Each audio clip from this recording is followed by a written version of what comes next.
예, 안녕하십니까. 홍익학당 대표로 있는 윤홍식이라고 합니다. 그래서 오늘 다룰 내용은요, 요 책입니다. 훈민정음 해례본인데요. 요게 이제 큼직하죠, 글자가. 그래서 양이 실제로 그렇게 많지 않습니다.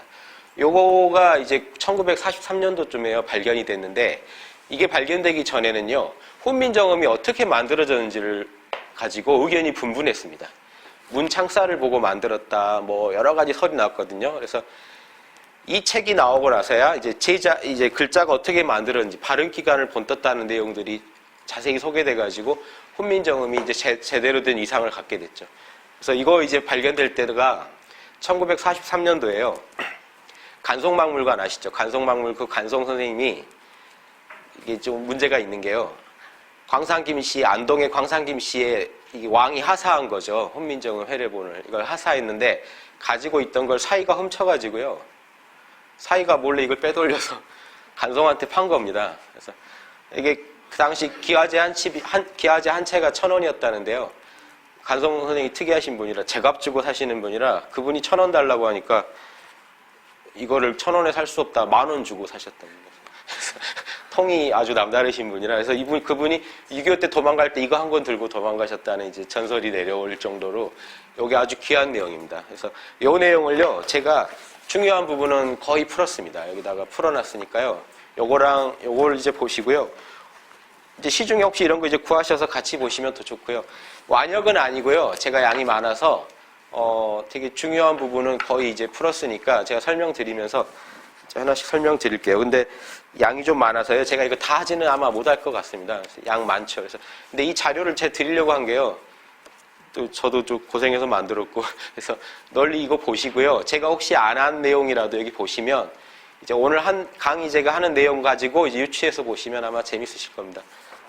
최근에 이제 드라마 뿌리 깊은 나무가 이제 떠가지고 거기서 이제 그 소희라고 그 여자 궁녀죠. 궁녀가 나와가지고 세종대왕이랑 같이 한글을 만들고 하는 과정에서 한글 창제 원리나 이런 게 좀 소개가 많이 됐거든요. 그런데 그게 이제 해례본하고는 조금 거리가 있는 게 많거든요. 그래서 제가 볼 때는 해례본이 훨씬 재밌습니다. 그래서 근데 좀 어려우실 수도 있어요. 왜냐하면 지금 이 해례본 강의는요, 사실은 주역 강의가 됩니다.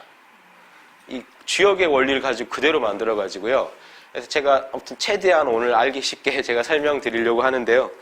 예, 내용이 원래 좀 쉽지는 않습니다. 그래서 미리 좀 말씀드리고요. 저 앞에서부터 하나씩 보죠. 그래서 이 해례본의 구성에 대해서 지금 써 있는데요. 한번 보시면요. 1페이지입니다. 이 해례본이요, 크게 네 부분으로 나뉘어 있습니다. 서문하고요. 서문하고 예의라는 부분이 있고요. 해례란 부분이 있고요. 그 다음 또 서문이 있습니다. 근데 여기 두 개씩 짝이 돼요. 이 두 개는 세종대왕이 직접 쓰신 겁니다. 이 두 개는 정인지나 이런 신하들이 쓴 거예요. 이 해례본은 8명의 신하들 거기 나오죠. 정인지 이하 8명의 신하들이 쓴 거고요. 이 서문은 정인지만 쓴 겁니다. 그래서 서문이 앞에 있어야 되잖아요. 근데 세종대왕 서문이 더 앞에 있으니까 임금님 서문이 더 귀하니까 정인지 서문은 맨 뒤에다 붙였습니다. 그래서 예의라는 거는 세종대왕이 이게 의가 뜻이자죠. 보시면 한문이요. 뜻입니다. 의라는 건요, 한문에서 의 그러면 이제 보통 의미나 뜻으로 쓰입니다. 이런 경우에는. 그래서 어떤 의미와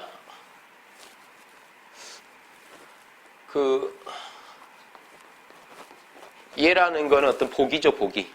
그래서 기역, 니은, 디귿을 설명해 주고요. 기역은 인군군자, 군자의 초성이랑 같다. 이렇게 예를 들어줍니다. 기역, 니은 하나씩 설명 안 해주면 당시 이제 한문만 쓰던 시대에서 한글을 설명하려니까 기역은 어떤 소리고 어떤 의미를 가지고 있고 예는 뭐가 있다. 요거 바로 볼 겁니다. 그래서 해례본은요, 풀해자에 이제 예절 방금 나왔던 그 예자죠. 풀해자에 예를 들어준다 예자인데요. 풀어주고 예를 들어준다는 겁니다. 한글을 어떻게 쓸 건지에 대해서 그런 다 안 나오는데.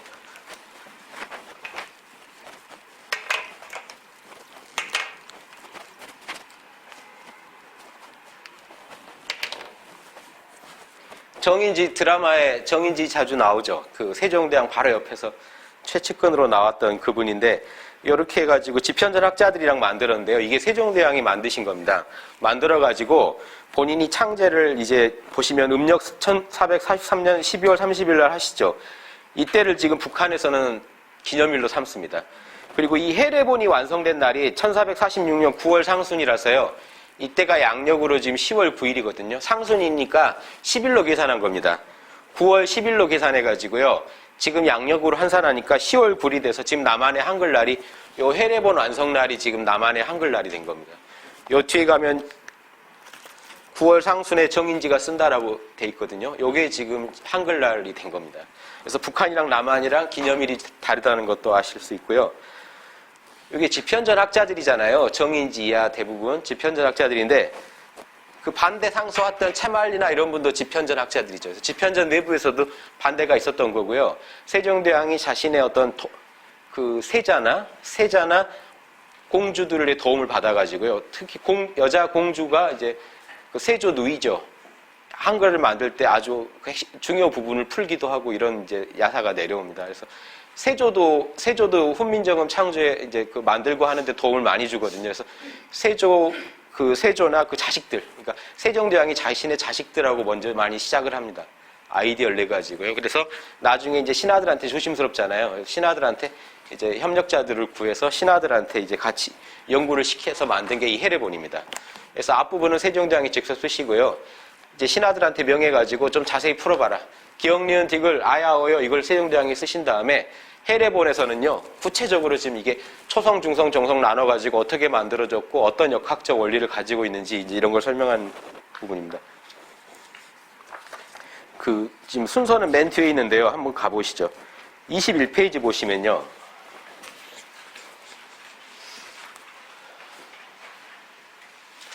채말리 드라마에도 나오지만 채말리가 반대 상속문 쓴 내용인데요. 이 골자를 보면 당시 정치인들의 의식 수준을 알 수가 있어요. 보십시오. 채말리 반대 상소문의 그 요점만 제가 적은 겁니다. 요 한 4가지 조목을 가지고 여기 한 가지 더 있는데요. 그 세자를 갖다 왜 그런 의미 없는 그 글자 하나 만드는 일에 자꾸 시키느냐. 세자를 왜 거기다 동원하느냐까지 비판합니다. 동궁이 이제 세자잖아요. 동궁을 왜 이게 글자니까 예약, 사어, 소수 예전에 선비가 갖춰야 할 6가지 기회 중에 하나거든요. 예약, 사어, 소수 중에 서가 글자잖아요. 이 글자 하나, 학문 중에 아주 말단에 불과한 이거에 왜 동궁을 갖다 거기다 보내가지고 자꾸 일을 시키느냐, 시간을 뺏느냐, 이런 것도 하나 있는데 그거 빼고요. 4가지인데 보십시오. 첫 번째가 사대 모하에 부끄럽다. 이 말을 직접적으로 써요. 사대 모하가 큰 것을 섬기다거든요. 지금은 또 이제 우리가 지금도 또 큰 나라 무시 못하죠, 저희가. 그런데 그 당시에 중국 눈치를 엄청 보니까요. 보십시오. 이게 섬길사자입니다. 이제 일사자라고 푸는데요. 섬길사자가 되고요. 그러니까 큰 데를 섬기는 걸 지금 사대주의라고 하는데 그 앞에 원래 더 붙어야 할 게 이소라는 게 붙죠. 작은 걸 가지고 큰 걸 섬긴다는 뜻입니다. 맹자에 나온 말인데요. 사대 그러니까 중국이죠. 중국을 우리가 섬기는데. 그리고 모자가 사모할 모자입니다. 화가 중화예요. 지금 중화주의가 또 한참 이제 잘하고 있잖아요. 화가 중화를 사모한다는 겁니다. 그래서 사대 모하에 부끄럽다. 중국에서 혹시 이 일을 알면 비난할까 두렵다. 이걸 갖다 첫 번째로 얘기합니다. 지금 외국 눈치를, 중국 눈치를 엄청 보면서 채말리는 얘기를 한 겁니다. 현실적인 얘기겠죠. 두 번째, 방언으로. 자기 나라 말을 가지고요. 방언은 지방말이잖아요. 그래서 당시 중국에 비해 조선을 지방으로 보고 지방말 가지고 문자를 만들면요. 오랑캐나 하는 짓이다. 오랑캐가요. 재밌는 게 몽고나 서하도 티베트 쪽인데요. 이어진 티베트 이런 나라들은 문자가 있었거든요. 나름의. 한문을 응용하던 아니면 독자적으로 좀 그리던 해서 문자를 썼거든요. 그래서 이걸 아주 못된 걸로 본 겁니다. 오랑캐들이나 하는 짓이다. 세 번째, 우리나라가 이두를 썼잖아요. 한자를 가지고 활용해서 우리말로 이제 좀 활용하는 이두가 있었는데 이두는 그래도 한자 공부에 도움도 된다. 왜냐하면 한자를 가지고 응용해서 쓰거든요. 그런데 업무는 지금 대왕께서 만드신 업무는 그것만 만약에 쓰게 되면 한문을 안 쓰게 될 거 아니냐. 그러게 되면 성리학을 안 배울 거다, 사람들이. 요걸 논리로 펴니다. 성리학을 안 배우지 않겠냐.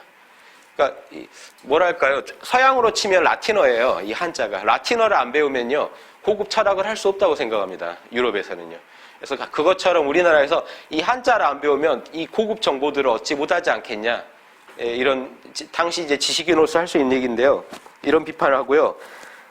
그 업무는 기이한 재주일 뿐 임금한테 임금이 고생해서 만들었는데 이런 말씀입니다. 아주 기이한 재주일 뿐 학문과 정치에 도움이 안 된다. 학문에도 도움이 안 되고 한문을 안 배울 거고 정치에도 도움이 안 된다. 이렇게 얘기했고요. 왜냐하면 학문을 안 할 테니까 뭐냐면 한글만 공부해가지고요. 과거 급제에서 막 정치인이 되면 정치인 소양이 떨어지지 않겠냐 이런 얘기까지 합니다. 네 번째는요. 세종대왕이 한글을 창제한 목적으로 본인이 얘기한 거죠. 옥사철이요. 요즘 같으면 이제 고소하고 이런 송사 문제입니다. 형벌 문제인데요. 법률에서 옛날에 한문으로 책이 돼 있다고 생각해 보십시오. 잡혀가도요. 말도 못해요. 무슨 말인지 이해도 못하고요. 소장 하나 쓸 때도 제대로 써졌는지 알 수가 없잖아요. 언어를 모르면. 그러니까 얼마나 억울한 일이 많았겠습니까? 그런 일을 바로잡기 위해서 내가 한글을 만든 거다라고 했는데 이런 부분은 당시 지식인이 정말 답답한 내용인데요. 옥사의 문제가 글자 몰라서 그러겠냐. 중국도 글자랑 말이 같아도 중국에도 억울한 일 많더라. 이런 논리를 펴니다. 그러니까 세종이 아주 경로할 만하죠. 경로에서요 싹 가둬버려요.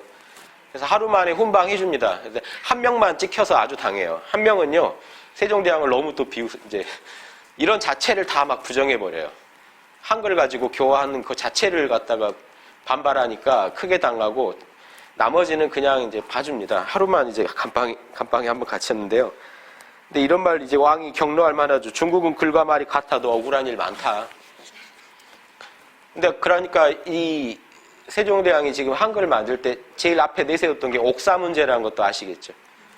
예, 이 법률 문제에 관해서 이두도 알기 어렵다는 거예요. 일반인은. 이두도 중인들은 알아도 일반인은 이두도 모르니까 이제 이런 얘기를 한 겁니다. 그래서 이런 채말리가 이렇게 반대했다는 걸 보면 당시 세종이 어떤 주장을 폈다는 것도 아실 거고요. 이게 지금 드라마에서는 좀 되게 과장을 많이 했잖아요. 그래서 현실에서는 그렇게 뭐 심각한 반포할 때 문제가 생기지 않습니다. 그래서 그냥 그렇게 한번 갇혔다가 풀어주고 끝나고 이걸 반포하고요. 그 다음에 이 훈민정음을 이용해서 책을 계속 찍어냅니다. 불경도 찍어내고요. 불경을 많이 찍었더니 불교 쪽에서 우리 그 신미대사가 한글 만들었다 또 이런 주장하는데 그런 건 좀 무리수고요. 무리고 불경을 많이 한 게요. 불경이 당시 우리가 이 훈민정음을 우리 국어랑 좀 다른 게요. 훈민정음에는 사성이 다 있습니다.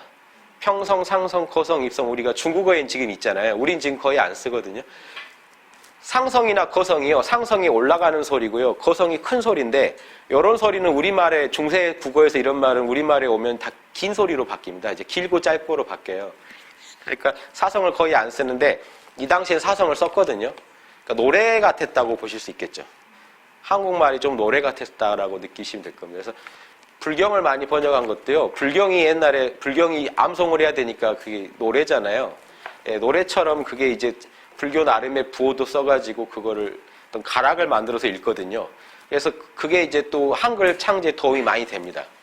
그러니까 지금 이 거성에 점 하나 찍고요. 이런 부호들을 많이 씁니다. 예, 갈 것자 거성이다 그러면 점 하나 앞에 찍어줍니다. 예, 거 그러면 뭐 점 하나 찍어준다거나 아니죠. 상성이 점 하나인가요?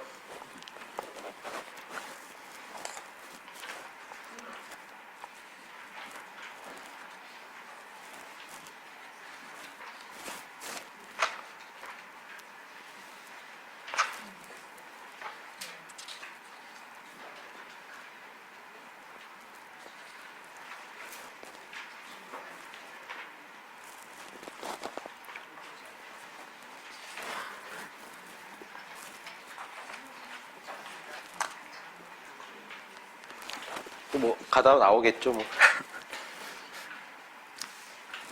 그래서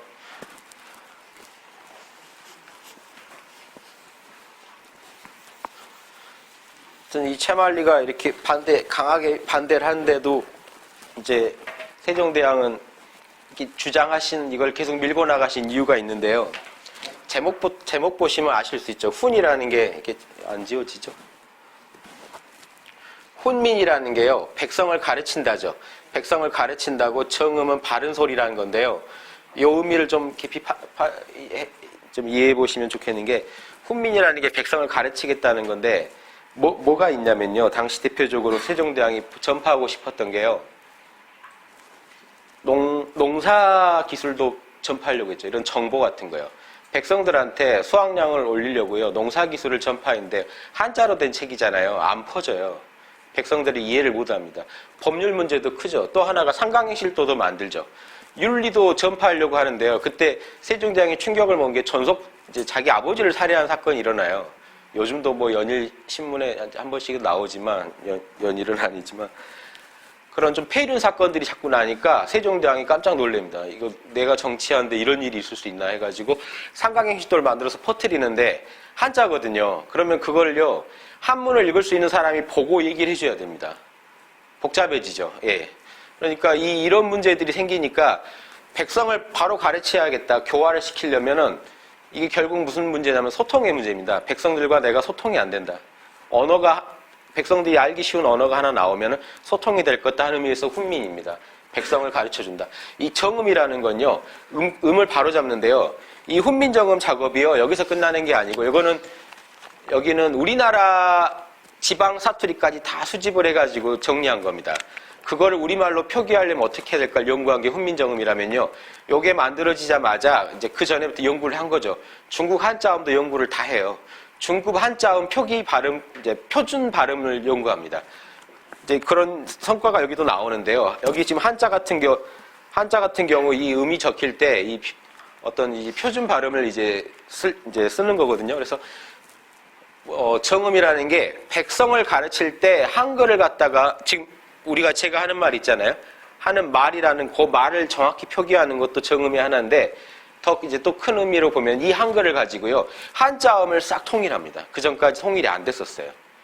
나라 국자를 뭐라고 쓸지, 뭐라고 할지 음이 다 다르게 썼기 때문에 중국 음까지 다 조사해가지고요, 중국 음을 또 안 따라가고요, 우리나라 음과 중국 한자음을 잘 조사해서 표준 발음을 제정합니다. 그게 동국정운이라는 게 있어요.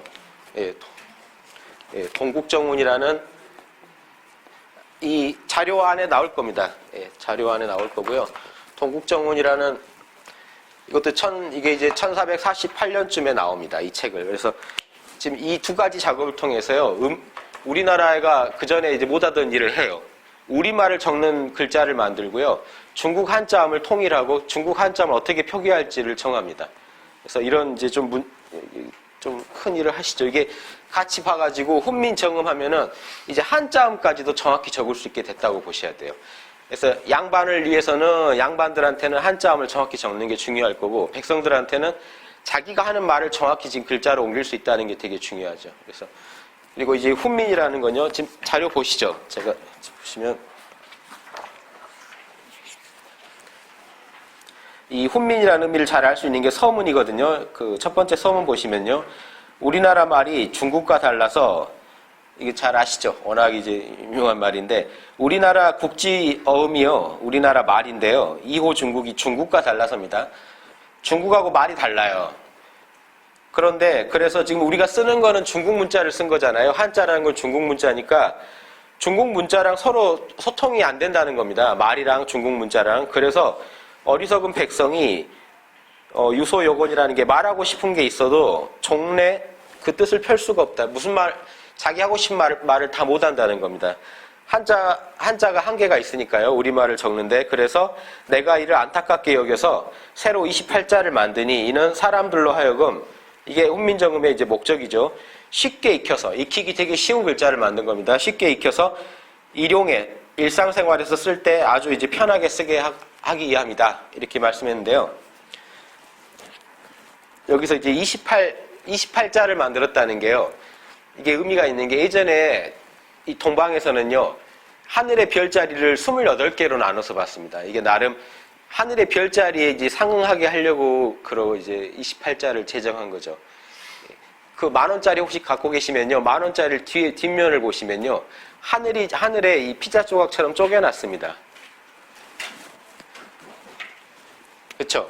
이게 하늘이면 가운데 북극성 있는 데가 있고요. 북극성을 중심으로 이걸 28조각을 쪼개놨어요. 그쵸? 뒷면에 보시면요. 선이 보이시죠? 하늘을 28개로 쪼개서 봅니다. 이게 28수라 그래요. 28, 이 숙이요, 잠잘 숙자인데요. 여인숙 할 때 숙자인데, 별에서는 수라고 합니다. 이 얘기는요, 이제 이 황도가요, 태양과 달이 가다가 28군데에서 쉰다는 겁니다. 그래서 28자리를 황도 중심으로 그립니다. 황도나 백도 중심으로요. 우주를 28개로 쪼개는데요. 그러니까 한글이 28자다 하는 건요, 나름 이런 어떤 천문하고도 좀 맞춰본 겁니다. 그래서 보시면요, 최석정이라는 분이 1678년에 경세정운이라는 걸 쓰실 때 한글 28자인 거는 열수의 상이 있다라고 거기 2페이지 제일 윗부분에 있죠.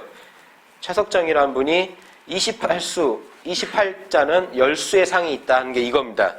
28개의 이 별자리를요, 그 천자문에 벌릴열이라고 돼 있죠. 예, 별들이 펼쳐져 있다는 겁니다. 그래서 열수 그러면요, 별들이 이렇게 펼쳐져 있는 모습, 28개로 펼쳐져 있는 상을 취한 거다. 이제 이런 말도 나올 수가 있죠. 그래서 그 밑에 훈민을 보시면요, 훈민의 구체적 내용이 교화인데요. 국민들을 가르치겠다는 건데 뭐냐면 윤리나 법, 어떤 기술, 그리고 궁극적으로는 소통의 문제라는 겁니다. 1432년에요. 그러니까 훈민정음 창제 한 10년 전들이죠, 다. 10년 전에 무슨 일이 있었냐면요. 삼강행실도를 냈습니다. 편찬했는데 잘 안 먹히겠죠. 한자니까. 1432년에는요. 법조문을 이두문으로 좀 번역해서 반포하라는 그런 논의가 있었어요. 국민들이 한문을 어려워서 못 읽는다고 좀 더 쉬운 이두로 한번 해보자라는 논의가 있었고요. 그래서 실질적으로 한 이때쯤에 세종대왕이 준비한 걸로 봐요. 이때부터. 그래서 창제 전에 한 10년 프로젝트였을 거라고 추정합니다. 세종대왕이 한 10년 정도 비밀 프로젝트로 진행했을 것이다. 그리고 1429년에 농사직서를 펴내죠. 그리고 1437년에는요, 백성들한테 이제 농사직설대로 좀 농사 지으라고 권고를 합니다. 그리고 1431년에는요, 아랫사람의 고소금지권에서 신하들은요, 이때 참 냉정한 게 신하들은요, 아랫사람이 고소하게 두면 큰일 난다라는 식으로 나왔어요. 그러니까 세종대왕이 또 열받으시겠죠. 그래서 그 드라마처럼 지랄 뭐 이러셨는지 모르겠지만, 열받으셔서 이제 그런 신하들한테 이제 한마디 하시죠. 네. 아니, 그 아랫사람이 그렇게 되면 억울해서 어떻게 살겠냐 하는 식으로 이제 자꾸 그 백성들을 이해하려고 접근합니다, 세종대왕. 근데 신하들은 본인들이 살만하니까요, 기득권층이 되다 보니까 문자 가르쳐 준 거 아주 싫어요. 이번 드라마에서도 잘 나오지만 백성들이 쉽게 글을 쓸 수 있다는 게 이제 지금 그 높은 자리에 간 사람들한테는 함자를 안다는 게 제일 그 자신의 어떤 가지고 있는 자산인데요. 백성들도 글을 읽을 수 있다 그러면 본인들이 양반으로서 행세하기가 힘들어지겠죠. 그래서 그런 분에 대해서 진짜 그랬을까 싶은데 자꾸 반대를 합니다, 실제로. 아랫사람한테 아랫사람이 윗사람을 고소하는 것도 금지시키자라고 할 정도였으니까요. 그래서 세종대왕이 이런 상황에서 백성들한테 글자를 가르쳐주고 법률이나 이런 문제를 쉽게 알게 하자는 건 엄청나게 진보적인 생각입니다. 예, 그 당시 분위기를 생각하면요. 자, 이 서문을 세종대왕이 쓰셨다고 그랬죠. 보십시오. 큰 번호로 두 번째 뜻과 보기, 여기는요, 여기도 세종대왕이 쓰셨겠죠. 지금 앞에 제가 소개해드렸잖아요. 그러니까 세종대왕이 쓰신 부분은요, 보십시오. 5페이지, 아니요, 4페이지까지입니다. 4페이지까지. 4페이지까지 세종대왕이 쓰셨고요. 그 뒤부터는요, 이제 해례와 정인지 서문입니다. 그러니까 아주 앞부분만 쓰셨어요. 보십시오. 자, 여기 좀 봐보세요.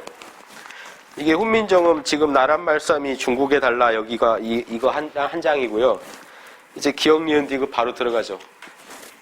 예, 니은이면요. 니은은 설음 그 혓소리고요. 글자 중에 나자의 초성이다. 첫소리다. 예. 그런데 그 다음에 아야오요 설명해 주고요. 예, 여기까지 하고 끝납니다. 세종대왕이 직접 쓰신 데는요. 자, 여기서부터는 지금 이 책의 분량이 한 요 정도가 이제 지금 신하들이 쓴 거예요. 세종대왕이 가르쳐 준 걸 가지고 신하들이 이제 최대한 이제 말을 만들어냅니다. 자, 보시면요.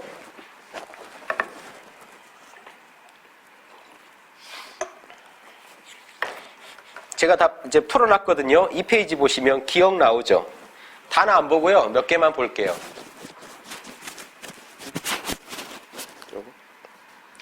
다는 안 보고 몇 개만 볼게요. 기억은요, 어금니 소리다. 인공군자, 군자의 첫 소리와 같다. 이해되시죠? 니은도 똑같죠? 자, 근데 이제 기억 밑에요. 나란히 쓰면이라는 게 나옵니다. 나란히 쓰면. 이렇게 안 지워지지. 쓰기가 겁나네요.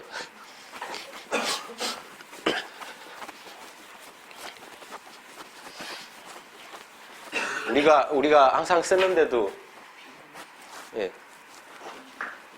우리가 항상 쓰는데도 의미를 잘 모르고 쓰는 게 많죠, 지금. 그래서 이 기억 그러면요, 기억을 병서한 다음 나란히 쓰면 요겁니다. 여기 한문으로 병서라고 하는데요. 예, 나란히 이제 병자죠. 병합할 때. 예, 나란히 쓰면은 이제 쌍기억이 되잖아요. 그런데요, 이게 지금 조심하셔야 되는 게요. 보십시오. 훈민정음에서 쌍기역은요, 우리가 지금 쓰는 쌍기역하고 다릅니다. 보시면 그 바로 아실 거예요. 나란히 쓰면 규자의 첫소리와 같다. 좀 이상하죠? 규가 아닌데요. 지금 이게 달라요. 주시경 선생이 다시 우리 한글을 이제 다시 정리하면서 요거를 좀 다른 의미로 쓰신 겁니다. 해례본에서요, 우리가 지금 까를 찾으려면 이런 식으로 써 있어요. 앞에 시읒이나 비읍을 쓰면은 된소리가 됩니다. 우리가 쓰는 된소리가 돼요. 그러니까 이제 훈민정음의 자체에 나오는 이 쌍기역은요, 기억을 길게 하는 겁니다. 기억이 좀 뭉치게, 소리가 뭉치게 해주는 겁니다. 다르죠? 예. 그래서 그러니까 지금 보십시오. 기억만 다른 게 아니고요. 그 다음에 이제 키읔은 우리가 알죠. 키읔은 똑같죠. 키읔은 어금니 소리니 쾌자의 첫 소리와 같죠. 이 엔니응은요. 이 엔니응도 어금니 소리. 엔니응은 지금 안 쓰죠. 이 동그라미에 꼭지가 하나 있는 겁니다. 보십시오. 동그라미에 꼭지가 하나 달렸어요. 이거는 이제 이응하고는 좀 다릅니다. 우리가 볼 땐 다 이응인데요. 이렇게 구분하는 이유가요. 이 발음기관을 연구하시다가 보니까 이게 다 구별이 된 겁니다. 어디서 발음이 나냐가 좀 틀려요. 어떻게 발음이 되느냐. 이제 설명을 하나씩 드릴게요. 요걸 좀 이해하시면요. 우리가 아설 순치 후 그냥 이렇게 아는 것보다 재밌죠. 우리 글이 과학적이라는 게요. 이런 연구들을 엄청나게 해가지고 만듭니다. 중국에 나와 있는 그런 성운, 중국에서는요. 이분법을 씁니다. 그럴 문자를 하면요. 중국어로는 이렇게 돼 있어요. 없을 무자, 나눌 분자, 반 그럽니다. 반은요. 반절법이라고 중국은 반절법을 쓰는데요. 요거를 성모라고 합니다. 잘 안 보이시죠? 소리성자 있잖아요. 소리성자에 엄마 모자 써서 성모라고 하고요. 앞에 있는 거를, 뒤에 있는 거를 소리 운자 써가지고요. 운모라고 합니다. 그래서 성모, 운모밖에 없어요. 성모를 자모라고도 해요. 그래서 여기까지만 하시면요. 지금 많이 하시는 겁니다. 중국어는 이분법을 써요. 뭐냐면 문을 말하려고 무는 초성만 가져오죠. 분에서는요. 중성과 정성을 가져오죠. 그래서 중국은 초성과 중성, 정성의 이분법만 씁니다. 역학적으로 말하면 음과 양의 이분법을 쓰는데 우리나라는 안 그렇죠. 삼분법을 써요. 삼분법이 더 정밀하겠죠. 일본어 같은 건 통으로 하나를 쓰죠.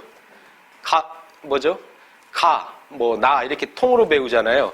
예, 그래서 이게 하나가 모여서 음절을 이루어지는데 일본어 같은 경우는 그냥 글자 하나가 그대로 음절이 돼버려요. 우리나라는 세 개를 합쳐야 음절이 됩니다. 그런데 이게 영어나 일본어나 이런 것보다 어떤 효율적인 게요. 자리도 안 차지하죠. 영어 같으면요. 길게 펼쳐놔야 됩니다. 예전 몽고 파스파 문자 이런 것도 길게 펼쳐놔야 돼요. 거기서 처음 몽고 문자에서요. 초성, 중성, 정성을 나누고 이렇게 삼분법이 나왔는데요. 길게 펼쳐놓는 건데 우리나라 같이 딱 이 세 개가 합쳐져서 한 글자가 되면서 하나 이제 음절이라고 하는 게요. 이렇게 하나가 소리 나는 겁니다. 문 하면 여기 이게 하나 소리가가 되죠. 예, 여기까지를 음절이라고 하고 이렇게 하나하나 쪼개는 걸 음소라고 합니다. 이 음을 구성하는 요소들이죠. 미음, 우, 니은. 예, 그래서 지금 가장 합리적인 방법이라는 게 이게요. 전 세계에서 어떤 공통의 알파벳을 선정한다면 한글이다 이런 말들이 세계 언어학자들이 하는 이유가요. 한문도 그렇고 영어도 그렇고 이렇게 정확하게 표기하기가 쉽지 않거든요. 만약에 달, 그럼 달이라는 거를 아까 문만 해도 영어로 표기하려면 여러 개가 나오겠죠. 그 음을 적을 때요. 표기법이 여러 개가 나오고 또 이게 옆으로 펼쳐지죠. 근데 간략하게 이 세 개가 합쳐져서 아주 보기도 좋고요. 짜임새 있게 이 글자가 보기도 좋으면서 이 발음도 정확하게 담아내는 방법. 이 방법이 탁월한 방법이죠. 당시 개발된. 그래서 지금까지 또 이제 아마 우리 한글만큼 이렇게 쉽게 음을 이제 적는 표기법이 이제 드물 건데요. 중국어 벌써 이렇게 써줘야 돼요. 무는 무분 반야라 이렇게 해줘야 됩니다. 그래서 사서십주나 동양의 고전들 보시면 꼭 이게 나와요. 이 단어는 이제 음가들을 적어줄 때 이런 방식으로 설명합니다. 그래서 이게 이분법, 자모나 성모 대 운모. 그래서 이렇게 해서 한 음절이 만들어지는데 우리나라 같은 경우는 초성, 중성, 종성을 세 개를 가지고 한 음절을 만듭니다. 자, 초성, 중성, 종성은 아시겠죠? 초성은 첫 소리고요, 중성은 가운데 소리고, 종성은 끝 소리인데 또 이게 이제 우리나라 방식이 특이한 게 초성을 다시 종성에서 그대로 씁니다. 그렇죠? 예, 그래서 초성과 중성만 알면 되죠. 종성은 초성을 갖다 쓰는 거니까요. 그래서 지금 이 경우에도 지금 자음이라는 게 지금 초성이죠. 초성의 자음의 소리값. 기억은 어금니 소리, 니은은 이제 혀소리 이렇게 나오는데요. 요걸 한번 구분해서 제가 설명드리면요. 여기까지 이해하시겠죠? 중국은 이분법이다. 일본어 같은 경우는 그냥 하나가 그대로 음절이 된다는 겁니다.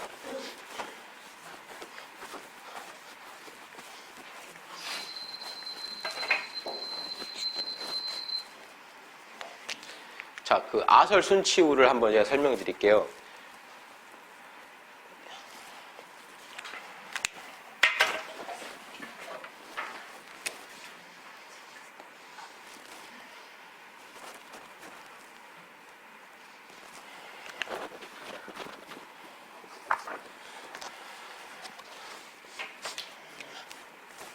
요게 아음이죠. 어금니 소리라고 제가 풀었는데요. 어금니 구별되시나요? 지금 여기로 안 보이시죠? 보이나요? 무섭네 여기. 왜 이렇게 됐지?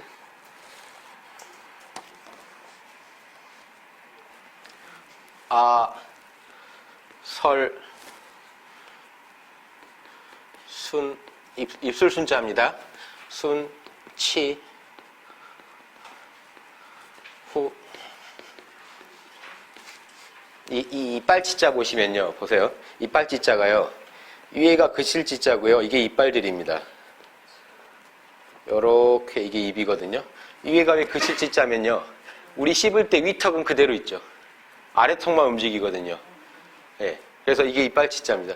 그래서 이걸 주역에서 괄호 그리면 위에는 그치다는 의미의 간깨가 오고 밑에는 여기 움직인다는 동의 의미를 가진 진깨가 오면 여기 이빨을 의미해요.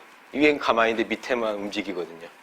그래서 이게 왜 이거 설명드리냐면요. 보시면 이게 지금 이빨이라는 거죠. 한글이요. 옛 전서들, 옛날에 있던 글자들을 빌어다가 모양을 좀 빌어왔다라고 하는 설명이 나오거든요. 발음기관을 본땄지만 글자들을 옛날에 있던 글자들을 그림을 추렸다라고 할 때 치음이 지금 시옷이죠. 치음에 여기 들어있는 이 시옷이나 이게 같은 의미입니다. 지금 이빨을 나타내는 거예요. 그럼 이제 이 혀소리는요, 보십시오. 니은이 왜 혀냐면요. 니은 발음하실 때요, 혀가 입천장에 한번 붙어야 됩니다. 요게, 자, 이게 사람 입이죠. 더 들어가 보면요. 여기에 혀 뿌리가 있죠. 혀가요, 입천장에 한번 붙어야 됩니다. 요게 니은 모양이죠. 니은은요. 이응은요, 아라고 하실 때요, 아 하면요, 목구멍에서 그대로 올라옵니다. 아, 그래서 목구멍 소리는요, 동그라미예요. 후는 동그라미예요. 그쵸? 자, 이 이빨은요, 이빨끼리 한번 부딪혀야 됩니다. 치음은요. 시옷 한번 발음해 보시면요. 예, 이빨이 한번 부딪혀야 돼요. 그쵸? 입술 소리는 네모인 게요. 입이 네모잖아요. 이게 입구자예요. 옛날 입구자랑 똑같죠. 입술이 한번 떨어져야 됩니다.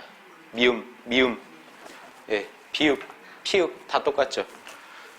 그래서 이게 아주 배우기 쉽게 만들어져 있는 겁니다. 요 글자랑 발음해보면요. 딱딱 맞게 돼 있어요. 근데 이 어금니만 어금니랑 좀 다릅니다. 아음을 기억이라고 하는 건요. 그러니까 이런 거 보면 뭘 알 수 있냐면요. 지금 이렇게 했지만, 우리 동양 고대에요. 이 하늘은 동그랗고 땅은 네모났고 사람은 세모다 하는 요 사상을 가지고 맞추고 있다는 걸 알 수 있어요. 그렇죠?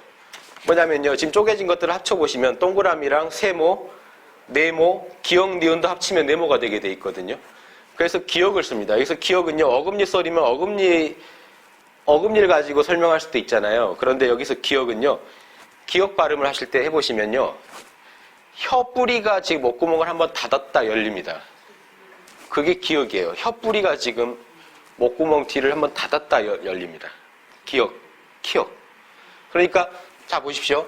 이거는 분명히 이응인데요. 이응 중에 옛이응이라고 하는 거를 어금니 음에다 넣어놔요. 어금니 소리에다가. 목구멍 소리로 안 하고요. 이해되십니까? 이 옛이응은요. 보십시오. 옛이응의 얘가 업이죠. 업 발음해 보십시오. 업. 여기 보면 옛이응은 어금니 소리니 업자의 첫 소리와 같다. 같은 이응이지만 발음되는 방법이 다르기 때문에 그럽니다. 업 할 때.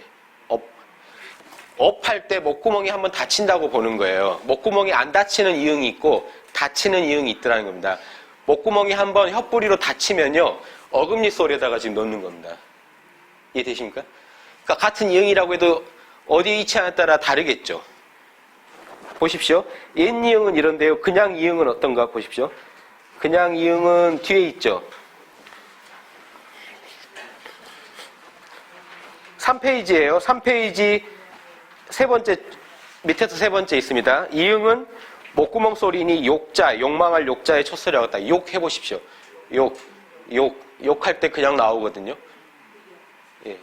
그래서 같은 이응이지만 그 위치, 어떤 정성과 정성 만나에 따라 좀 음가가 달라집니다. 그것까지 지금 설명한 거예요. 그래서 이 N이응을 없앤 게요. 지금 이 현대화되면서 이거 이제 굳이 이걸 구분해야 되냐 해서 없앤 거죠. 거의 안 쓴다. 이것까지 구별 안 한다 하고 없앤 겁니다. 그래서 원래 N이응은 업 하면은 업 할 때 목구멍을 한번 막았다가 해야 된다는 겁니다. 그렇죠? 그래서 이렇게 이응이 다른데요. 자, 보십시오. 여기까지 안 어려우시죠? 기역, 니은, 디귿, 리을. 뭐죠?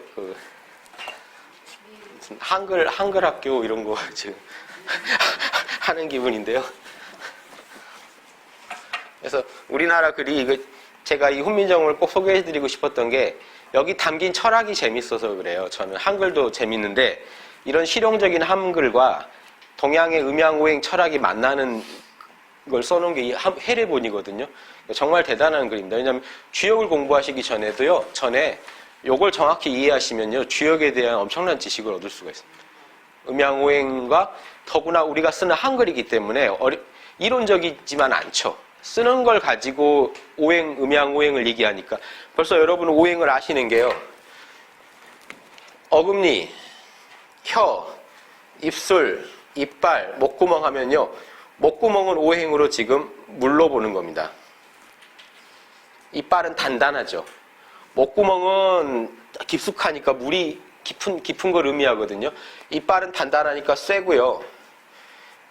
입술은 지금 입술은 네모난 모양을 하고 있다고 해서 지금 땅으로 봅니다. 토로 보고요. 혀는 날카롭게 막 움직이잖아요. 혀가요. 불을 닮았죠. 예. 이 어금니는 이빨 중에 이제 길고 어떤 그 튼튼하잖아요. 그래서 나무가 자라는 기상이 있다고 목 그럽니다. 그래서 이 어금니 이걸 가지고 지금 오행을 공부할 수가 있어요. 이 오행에 맞춰놨습니다. 우리 궁상각치우 이런 거 아시죠? 궁이 뭘까요? 뭔 소리일까요? 궁상각치우는 안 어려워요. 그 소리를 이해하시면 돼요. 궁 하는 소리가 어디서 날까요? 궁. 예. 이게 궁 하면 토소리입니다. 예. 궁, 예. 상 하면요. 상. 뭔 소리 같으십니까? 상. 쇳소리 같으시죠? 쇠그릇 부딪히는 소리 같으시죠? 예, 상은 이겁니다. 예, 상. 각. 나무끼리 부딪히는 소리 같죠? 각. 예, 각. 예. 치. 예. 불이죠. 예. 우 하는 건요. 물입니다. 우. 이거 기억하세요. 궁 하면요. 흙을 엄밀히 말하면 흙을 갖다가 불로 구워 만든 토기를 치면 나는 소리입니다. 흙으로 만든 그릇을 치면요. 궁 하는 소리가 나고요. 상, 쇠그릇끼리 부딪히면 그렇고요. 예, 궁, 상, 각, 치는 불소리고요. 불에다가 물을 떨어뜨리면 더 잘 나죠. 치 소리가 나죠. 예, 각은 나무끼리 부딪힌. 이게 동양에서는 아주 기본적인 철학입니다. 이게 모든 거에 베이스에 깔려있기 때문에요. 한글을 만드실 때도 여기에 베이스를 안 까실 수가 없겠죠. 예, 세종대왕이. 그래서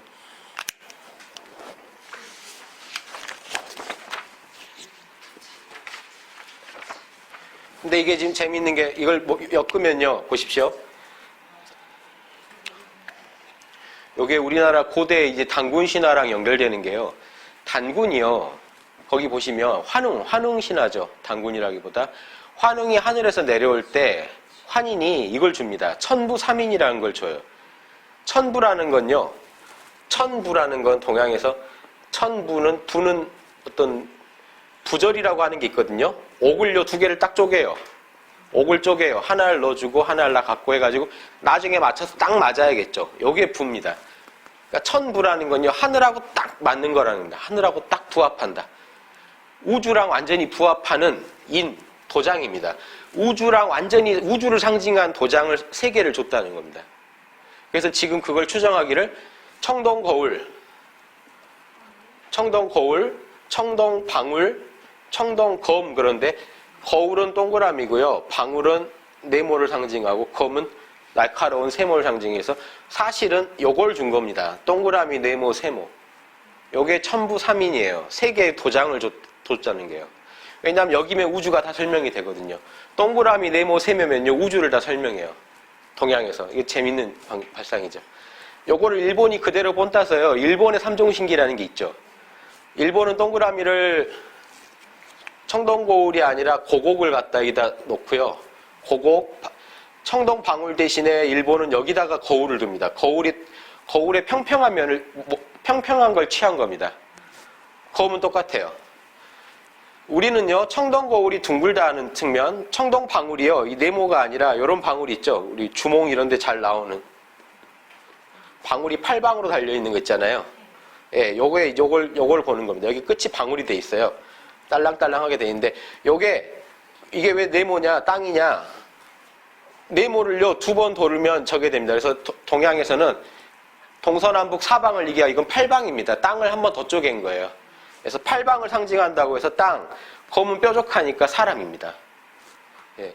근데 이제 일본에 가면요, 옥이 둥근 옥을 갖다가 하늘을 대신하고 거울이 평평하니까 땅은 평평하니까요. 거울로 땅을 상징하고 검으로 사람을 상징합니다. 그래서 일본의 삼종신기는 천안가에서 보물이거든요. 천안가에 내려온다고 하는데 본 사람은 없다고 합니다. 그래서 역사 기록에만 나옵니다. 삼종신기를 가지고 아마 이제 도레인이라고 봐요. 한반도에서 갔다고 보는데 규슈 쪽에 처음 갈 때 이걸 가지고 이제 신물이라고 하면서 제압합니다. 사람들을. 그래서 연결되어 있는데 이게 천부삼인이라는 건데요. 동그라미는 하늘을 닮았고요. 네모는 땅을 닮았고 세모는 사람을 닮았다는 거 한번 유념해 두시면 이걸로 어떻게 다 설명하냐면요. 보십시오. 이게 동양 철학을 조금만 제가 설명드릴게요.